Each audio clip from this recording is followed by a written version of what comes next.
warahmatullahi wabarakatuh. Perkenalkan, nama saya Tika Marinda Nusa Saputri. Saya akan menjelaskan tentang ekosistem darat, biotik, dan abiotik. Sebelum itu, kita cari tahu dulu yuk, apa itu ekosistem?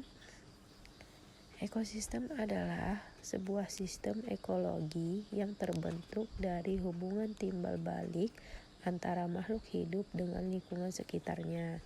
Oleh karena itu, suatu proses ekosistem melibatkan komponen biotik makhluk hidup dan abiotik tidak hidup. Tahanan kesatuan yang utuh dan menyeluruh, di mana unsur-unsur lingkungan hidup saling mempengaruhi satu sama lain. Interaksi ini menciptakan keseimbangan yang mendukung keberlangsungan hidup berbagai organisme. Ekosistem bersifat dinamis, yang berarti dapat bergerak atau menyesuaikan diri terhadap perubahan.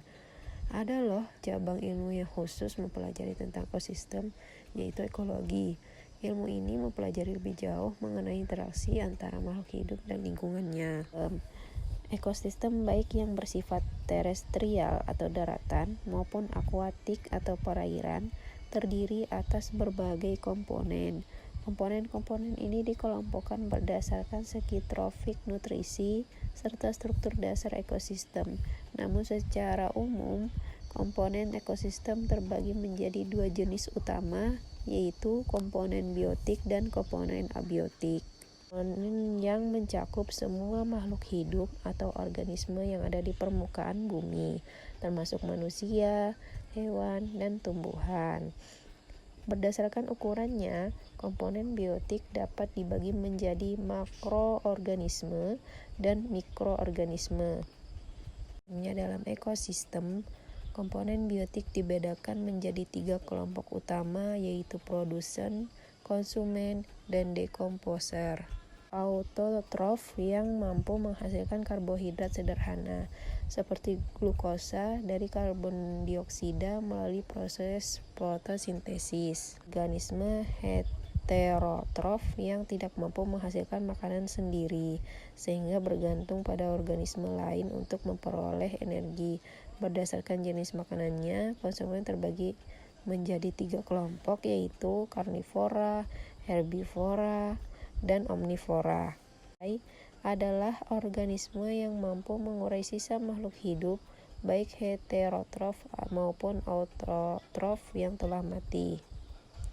Dekomposer memainkan peran penting dalam mengembalikan zat-zat organik dari konsumen ke produsen melalui proses pembusukan. Proses ini menghasilkan zat anorganik sederhana yang diperlukan oleh produsen untuk membuat makanan. Contoh dekomposer meliputi ganggang, cacing, jamur, bakteri, dan mikroorganisme lain yang ditemukan di berbagai lingkungan seperti darat, air, maupun udara.